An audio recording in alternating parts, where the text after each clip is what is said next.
Fala pessoal, beleza? Tudo tranquilo? Professor Vinícius aqui na área, mais uma semana. E dessa vez a gente vai falar sobre os astecas. É importante porque nas últimas aulas, na última aula e no último vídeo que eu postei, que eu deixei para vocês, a gente falou sobre os maias. Então é importante a gente recordar algumas coisas em relação à civilização pré-colombiana. Lembrando que vão ser povos que vão ser originários de diversas outras regiões, por isso são chamados de autóctones, né? Possuem uma diversidade étnica, cultural bastante interessante, por isso não são iguais. Por isso até eu deixei na outra aula para vocês falando justamente sobre essa questão política, né? Social, né? Os maias se organizam em torno de cidades-estados.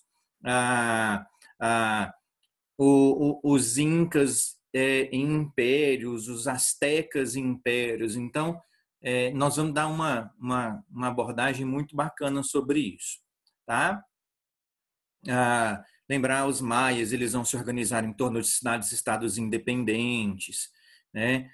Você tem uma monarquia teocrática nos maias. É importante a gente falar que a decadência maia ela vai ser ocasionada aqui especificamente por problemas na agricultura, né, secas intensas, e por volta de 1517, 1518, essa fraqueza interna maia vai ser ainda mais abalada com as invasões espanholas, organizada a princípio, nesse primeiro momento, por Francisco Hernández. Ok? Enfim, os astecas aqui é importante a gente falar, tá? Tanto astecas quanto os maias vão se desenvolver na região da Mesoamérica, os maias na América Central, os astecas no sul do México. Importante falar nos astecas é que eles vão dar origem aos mexicanos, ok? No caso, os astecas eles eram chamados de mexicas, né? Os espanhóis é que passaram a chamar os astecas, deram o nome astecas, de certa forma, tá? Bom, enfim, antes eu queria só passar um vídeo do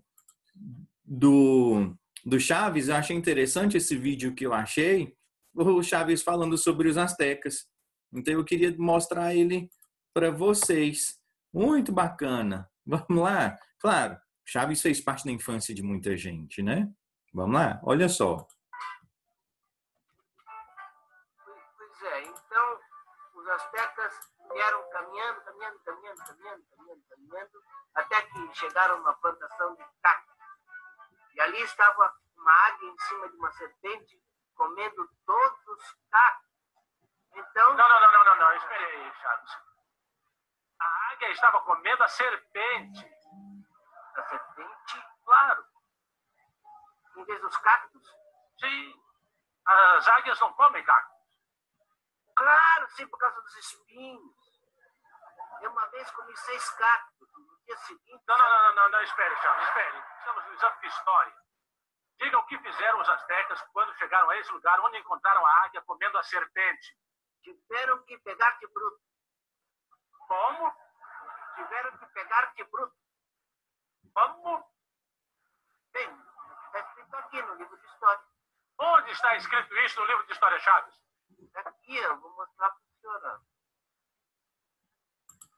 Enfim, a ideia do Chaves aqui é nada mais do que fazer a gente perceber o caráter religioso que vai ter acerca da origem do povo asteca.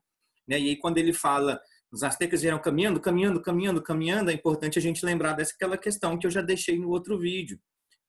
Não são povos próprios daquela região, são povos que vieram de diversas regiões, por isso a diversidade étnica, cultural, ou seja, os povos não são iguais. Só fazer uma comparação aqui entre os maias e os astecas depois que eu deixar a aula pronta para vocês. Esse caráter religioso, essa visão da serpente da águia que o Chaves descreve aqui, é o símbolo da águia devorando a serpente sobre um cacto. Isso é o símbolo da bandeira, isso é o símbolo do nacionalismo mexicano, né? Esse simbolismo aí todo é pensar que existe, que naquele momento seria um bom lugar para viver, um bom lugar para se formar o império. Esse é o ponto mais importante que a gente tem a pensar aqui em relação aos astecas, ok? Vamos lá, enfim. Bom, do seu lado esquerdo, a gente tem aí, então, um mapa mostrando justamente os astecas, né? Por onde se estabeleceram os astecas. Então, na região centro-sul do México, e aí, se vocês observarem aí, na partezinha onde é Tenochtitlán, né? Lembrando que Tenochtitlán é hoje a atual cidade do México, e Tenochtitlán era o centro de poder dos astecas, tá bom? Importante pensar aqui, e aí eu já deixei outras instruções para vocês do lado, né? No centro de Tenochtitlán tinha um lago bastante importante, que é o Lago Texcoco. Então, os astecas vão se desenvolver sobre esse lago. É bastante interessante pensar na engenharia asteca que vai ser proposta justamente quando eles vão se estabelecer sobre o lago. Então, é uma coisa muito bacana de se pensar nisso aqui. Tá? Isso por volta do século XIV, claro, né, que esses povos vão se desenvolver. Bom, importante falar outra coisa. Os astecas eles tinham uma intensa organização militar. Então, por isso é tão importante pensar que muitos povos vão se submeter ao domínio asteca, inclusive até mesmo parte dos maias, ok? O Império Azteca ele vai ruir no século XVI com as invasões de Cortés, tá? Mas isso a gente vai abordar daqui a pouquinho. Isso vai ser importante que a gente falar das invasões de Cortés, né? Quando Cortés destrói o Império. Mas daqui a pouco a gente aborda um pouquinho mais sobre isso, ok? Vamos para frente? Então aqui eu coloquei para vocês uma representação do que era Tenochtitlán, tá?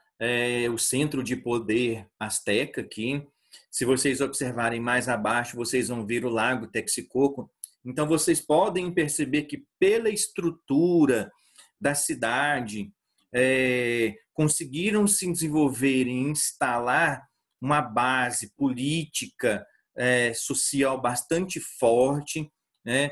A estrutura muito semelhante, se a gente pensar naquelas egípcias, né? Nas pirâmides, enfim. E é interessante pensar, o justo fato que eu falei das pirâmides aqui, que o contato com os povos orientais eram praticamente nenhum. Então, isso é importante a gente lembrar. Tá? A pirâmide social aqui, ela é bastante interessante. Já deixei descrito aí a função de cada um. Tá? Era uma sociedade extremamente hierarquizada, como vocês podem perceber. E detalhe, nesse sentido aqui, a exigência de altas cobranças de impostos, tá? As classes mais inferiores eram obrigadas a pagar altos impostos.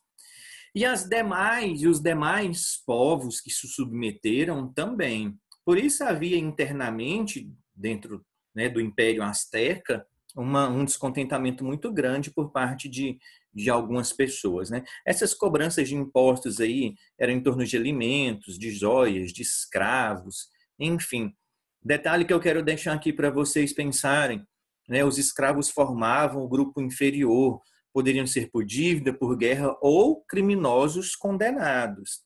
E detalhe, na civilização asteca não se nascia escravo, se tornava escravo, ok? Tá? Uma outra observação simples, né? O escravo que poderia constituir família. Diferente da gente pensar do modo de escravidão asiático, ok? Lembrando só aqui que nós estamos falando dos povos da Mesoamérica, tá?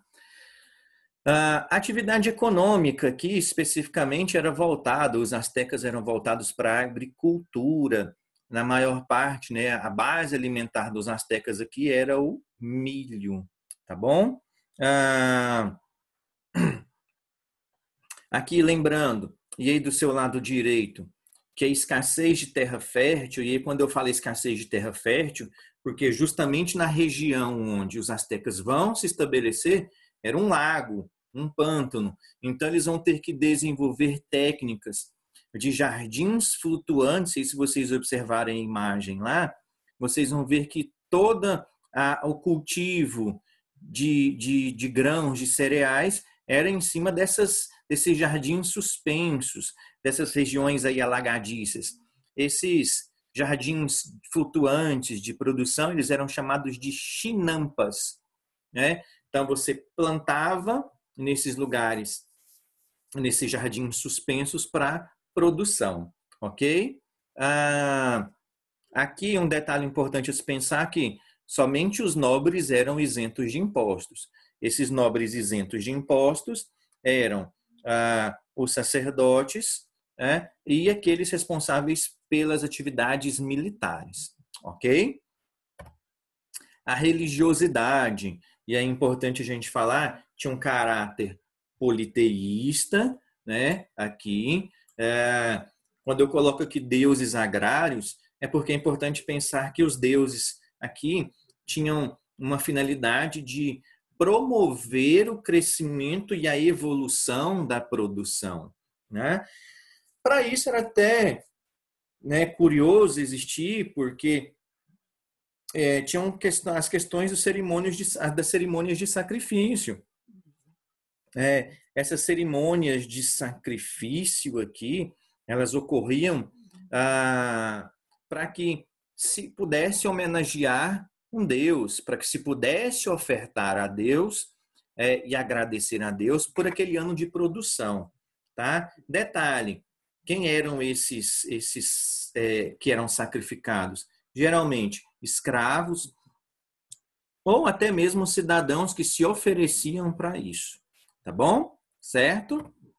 Bom, quando eu falo das conquistas espanholas na América, é importante a gente lembrar que foram favorecidas por 4 fatores.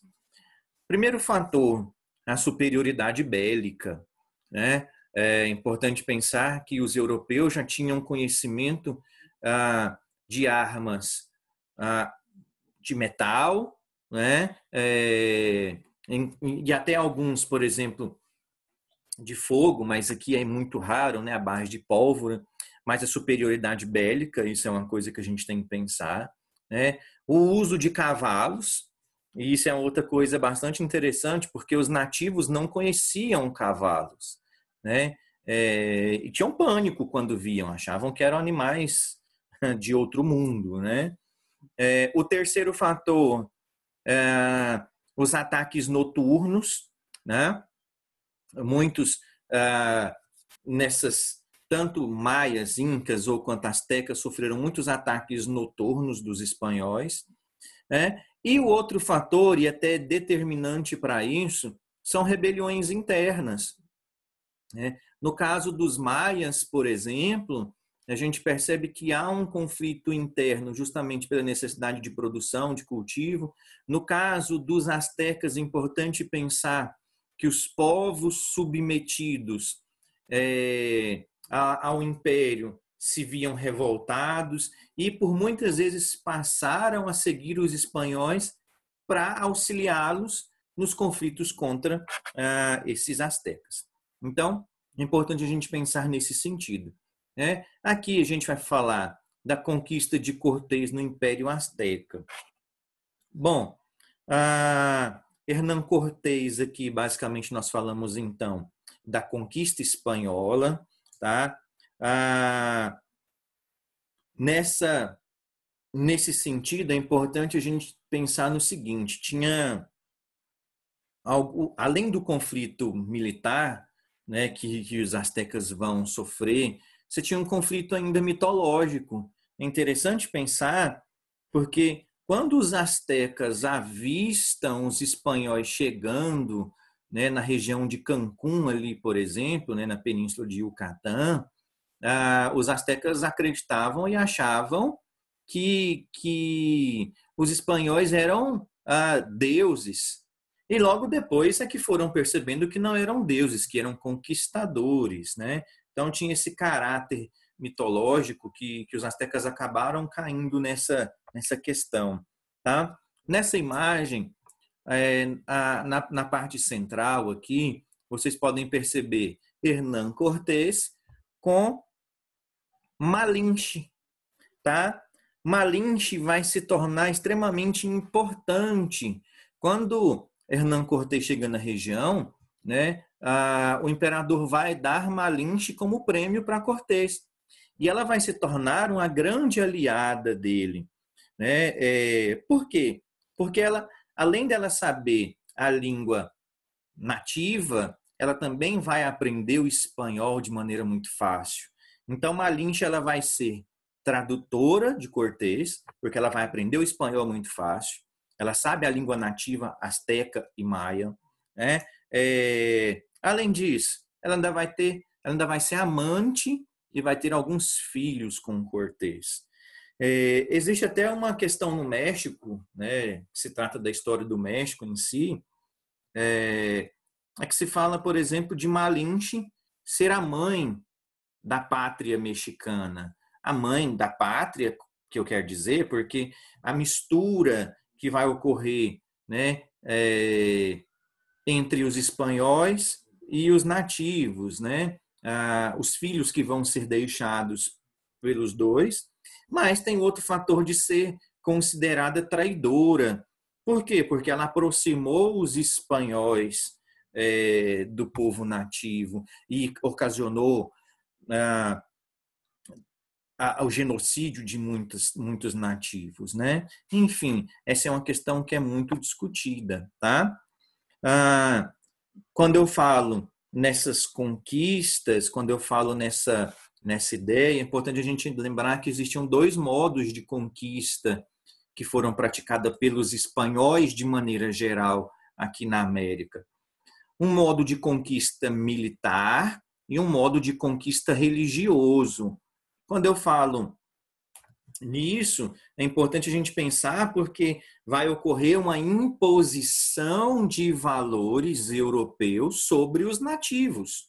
Uma imposição de valores esses. E aí vamos pensar no aspecto militar do uso da espada, né? No aspecto religioso, com a simbologia da cruz, né? Então, você tem não somente um caráter religioso, mas você também tem um caráter cultural nesse sentido. Até destaca um fato que vai acontecer no Império Inca, se pensar na derrubada de um templo Inca para se construir uma igreja cristã. Então, esse é um ponto importante, né? Lembrar, é óbvio, aos espanhóis, a conquista espanhola representa a superioridade da coroa, quer dizer, o triunfo militar da coroa. Isso é o ponto mais importante, né? Do ponto de vista, claro, que eu acabei de falar, do conquistador, o triunfo da coroa espanhola. Mas e o ponto de vista do conquistado, que era um nativo, né? O sinal de que do conquistado, né? O conquistado ele vai sofrer com o quê? Com a destruição, com as tribos sendo destruídas, do genocídio, eles vão sofrer com traumas. E até coloquei essa imagem aqui para vocês, né? Isso vai ser descrito no século XVI, e aí um padre teórico espanhol, Bartolomé de las Casas, um padre crítico do processo de conquista, ele vai denunciar a violência, ele vai denunciar o genocídio. E aí vocês conseguem perceber isso pela imagem, né? Essa representação aí do genocídio dos nativos por parte dos espanhóis, né? É importante aqui também pensar, aí tem um outro padre espanhol nesse mesmo período, que era Sepúlveda, Ele vai falar justamente, ele fala o seguinte: a violência era inevitável, né? Os índios eram bárbaros e selvagens. Então, por isso, dos espanhóis de usarem desses artifícios, de usarem da violência para dominação. Isso é uma coisa bacana aqui, bacana entre aspas, né? Da gente perceber da visão que tinha um, da visão que tinha outro. Quer dizer, os discursos não eram semelhantes. Isso é importante a gente perceber, ok? E a invasão de Cortés, então, finaliza o processo de conquista, e aí esses nativos acabam se submetendo e você tem um período de colonização efetiva dos espanhóis a partir de 1521, 1522, ok? Para a gente fechar a ideia aqui, eu queria só fazer um resgate no esporte, lembrar, né? Calhou muito bem essa semana, porque se fez 50 anos do tricampeonato da seleção brasileira, e justamente no Estádio Azteca, na Cidade do México, na Copa do Mundo de 1970. Então você tem aí, o Brasil ganha da Itália, se não me engano, né? O capita, o Carlos Alberto Torres levantando a taça Jules Rimet, e a última Copa do Edson Arantes do Nascimento Pelé. Valeu, galera? Então é isso aí. Próxima aula a gente fala sobre os maias. Valeu, turma. Um abraço para todo mundo.